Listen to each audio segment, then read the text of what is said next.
नमस्कार, मी प्रणिता बोरसे. आपण पाहत आहात जय महाराष्ट्र. बुलेटिनच्या सुरुवातीला बातमी नाशिकमधून. नाशकात नव्या एसटीपी प्लांटसाठी 300 झाडांची कत्तल करण्यात येते.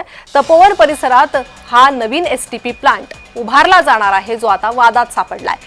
447 झाडं तोडण्याची परवानगी मिळाली. पालिकेचा दावा, कुंभमेळ्यासाठी एसटीपी प्लांटची उभारणी करण्यात येते. तपोवनातील 1800 झाडांचा प्रश्न अनुत्तरित असताना आणखी झाड तोडणार.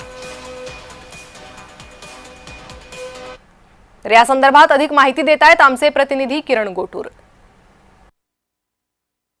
एकीकडे नाशिकच्या तपोवनमधील झाडांचा मुद्दा हे गाजत असताना आता नवीन एसटीपी प्लांटसाठी नाशिकच्या याच तपोवन भागातील काही झाडांची कत्तल केल्याचा आरोप आता होताना आपल्याला बघायला मिळतोय.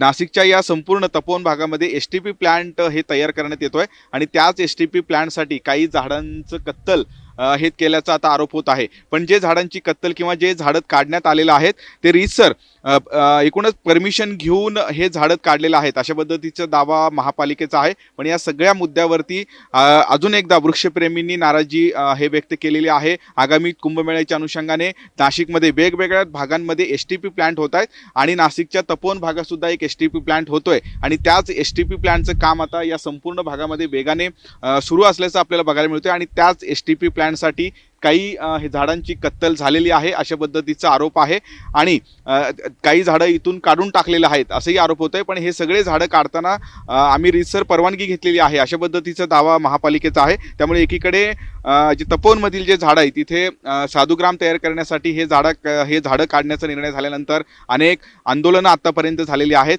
हे सगळं प्रकरण हे ताजं असताना आता एसटीपी प्लांटसाठी काही झाडांचं जे कत्तल झालेलं आहे आता खरं तर या सगळ्या मुद्द्यावरती हे आरोप प्रत्यारोप होताना आपल्याला नाशिकमध्ये बघायला मिळत आहे.